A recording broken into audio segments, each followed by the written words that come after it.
한국경제TV 생생한 실전 투자 정보 와우퀵. 월 5,000원 커피값으로 투자 정보가 내 손 안에 배달됩니다. 와우킥 N에서 만나요.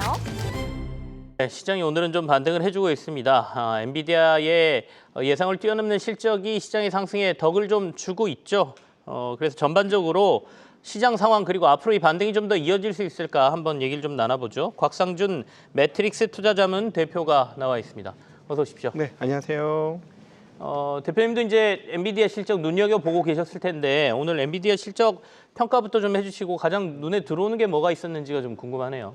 성장률을 다시 회복했다는 게 굉장히 의미가 있습니다. 전전분기에 그 H20 중국에 못 팔아가지고 실적이 한번 꺾였고요. 네. 그리고 회복을 했는데 지난 분기 회복은 그 성장률, 이익 성장률, 분기별 이 회사는 독특하게도 분기별 이익 성장률을 따져야 되는 회사예요. 보통은 네. 연간으로 따지는데 워낙 분기에 다른 회사의 연간 정도 수준의 성장률을 보여주는데 지난번에 이제 1.07달러 정도를 했어요. 네. 그래서 이전 대비 좀 이익의 성장률이 좀 꺾이는 이익의 성장률이 꺾이는 성장은 하지만 그런 모습을 보여줬는데 이번에 발표된 이 주당 이익을 보면 그 성장률을 다시 회복했어요. 그러니까는 참 놀라운 게 이렇게 큰 회사가 분기의 성장을 이렇게까지 할 수 있구나. 참 놀라운 일이다라고 볼 수 있겠어요. 일단은 성장률 회복이 더 반갑다라는 말씀이시고 그러면 이제 시장에서 계속 논란이 됐던 AI 버블과 관련된 얘기들 이게 엔비디아 실적으로 조금 잠잠해질 수 있다 이렇게 보십니까? 이 버블론에서 핵심은 저거예요. 그러니까는 그 빅테크들을 주도하는 헤드쿼터들의 생각과 투자자의 생각에 이격이 발생한 겁니다. 투자자들은 그동안 좀 어떻게 보면 쉽게 돈을 벌어와서 투자한 거에 대한 리턴을 바로바로 원해요. 네. 그동안에는 빅테크들이 엄청난 캐시플로우를 만들면서 그 요구들을 다 맞춰줬습니다. 근데 지금 빅테크들 앞에서는 엄청난 게임이 시작된 거예요. 뭐라 그럴까요? 뭐 목숨을 건 전쟁? 뭐 이런 느낌이 있는 거죠. 그래서 여기서 지금 준비를 안 하면 우린 뒤처지면 우리의 미래는 없다라고 강력하게 생각하는 것 같습니다. 그렇기 때문에 설비 증설이 많음에도 불구하고 엄청난 설비 증설을 도모할 수밖에 없는 것이고 투자자들 입장에서는 그동안에는 모든 것들을 현금 창출 안에서 했는데 왜 더 많은 채권을 발행해서 하느냐에 의문을 푸는 거예요. 여기에 격차가 생긴 건데 문제는 뭐냐면 이 주주들을 설득할 수 있으면 갑니다. 설비 증설을. 근데 한국 같은 경우라면 저는 주주들을 설득할 수 있었을 것 같아요. 우리가 설비 증설을 하기 위해서 주주 환원 잠깐 못 한다. 근데 미국 같은 경우는 주가라는 것 자체가 일종의 뭐 신앙적인 위치에 가 있기 때문에 주주들한테 설득이 안 되는 거죠. 그러니까 주가는 지켜야 되기 때문에 계속해서 주주 환원을 해야 되고 네. 그리고 설비 증설도 해야 되는데 너무나 큰 설비 증설이 맞닥뜨리니까 이제는 캐시플로우로 안 되고 추가적으로 채권을 발행해서 돈을 땡길 수밖에 없는 이런 상황인 거죠. 여기에 대해서 입장이 다른 겁니다. 이 입장이 다른 것들은 시간이 좀 필요해요. 서로 간에 이 공간을 이해하는 동안까지는. 그래서 제일 좋은 건 이거죠. 여기서 우리가 돈을 버는 게 확실해. 라는 걸 투자자들한테 인식을 시켜줘야 됩니다. 네. 요거는 시간이 좀 걸릴 거예요. 근데 이제 그 밑단에 더 중요한 포인트 중에 하나는 그런데 왜 그동안에 올라올 때는 계속 올라오다가 왜 지금 이 순간에는 이렇게 빠졌느냐. 제일 중요한 건 돈을 땡겨서 채권을 발행하는데 이자율이 달라지고 있는 거죠. 예, 할인율이 달라지고 있는 거예요.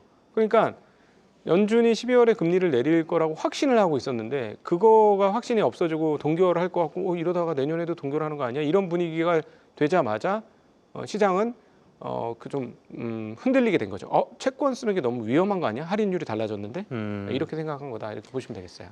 결국에는 아까 전쟁이라는 표현을 하셨는데 전쟁을 하기 위해서 전쟁 자금이 필요해서 지금 막 회사채 발행하고 빌리고 있는데 그것도 좀 불안한데 이 전쟁 자금 빌리는데 이자까지 높아지고 있으니까 투자들은 더 불안해하고 있다 이런 말씀이시고 그렇죠. 이게 이제 갭이 메워질 때까지 시간이 좀 필요하다고 하셨으니까 그렇다면 그 안에 계속해서 이런 변동성은 시장에 있을 것 같고 내년에 그러면 주도주 싸움에서 이 AI와 관련된 반도체주들이 다른 주도주로 바뀔 것이냐 아니면 이 싸움에도 불구하고 지속해서 주도주로 나갈 것이냐 이 부분은 어떻게 보십니까? 이거는 답이 너무 쉽죠.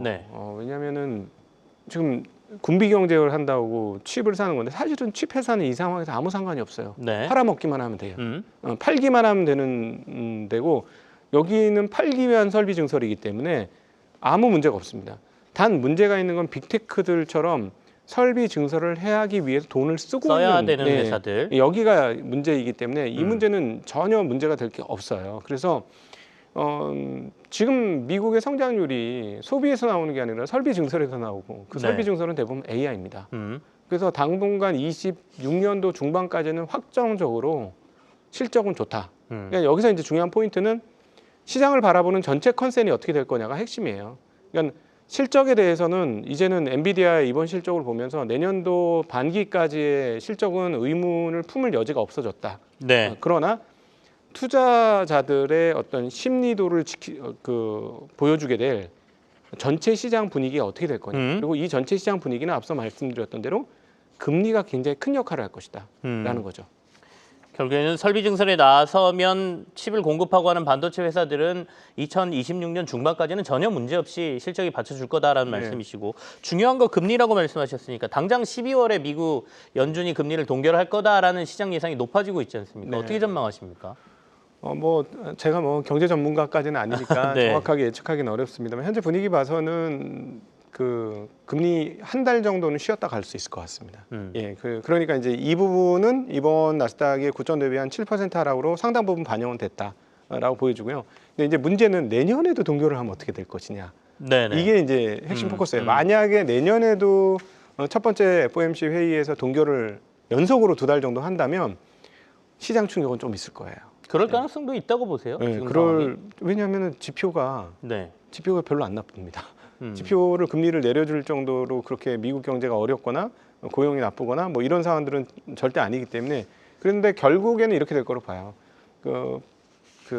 트럼프는 주식시장과 자기의 어떤 지지율을 상당 부분 연계돼 있다고 생각하는 입장이기 때문에 결국은 파월의 임기가 바뀌면 의장을 새롭게 바뀔 거고 그다음에 그렇게 되면 상황이 좀 어떻더라도 네. 어떤 식으로든지 금리를 내린 방향으로 진도가 나갈 수밖에 없을 것이다. 자 그러면은 그때부터는 괜찮은데 그게 가시화 즉 파월 의장이 바뀔 거라는 게 가셔야 되는 그 시점부터는 저는 또다시 유동성 시장에 대한 긍정적인 흐름들이 나오는데 네. 바로 그 전까지 그 가시성이 보이기 전까지 금리를 동결했을 때는 한 번 정도 미국 시장이 더 충격을 받을 수도 있다.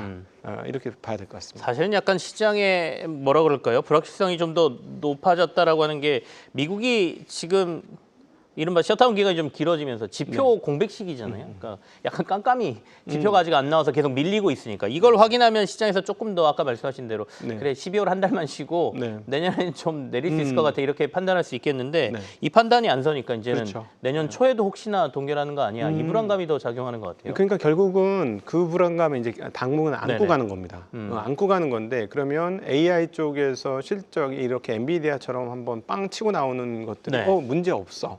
이렇게 되면 사실은 그거를 상쇄할 수 있겠죠. 그러니까 여기서부터는 중요한 거는 이제 예를 들어서 MS라든가 메타라든가 그다음에 아마존, 구글 이런 쪽에서 실적을 잘 내주는 게 되게 중요합니다. 여기서 잘 내주면 설비 증설을 하는데도 실적이 유지되네. 이 확신만 있으면 다시 베팅을 할 수 있을 거예요. 투자자들이. 그래서 요 기업들 바로 요게 지금 하이퍼스케일러를 지향하는 이 친구들이 어떻게 실적을 발표할 건가 상당히 중요한데.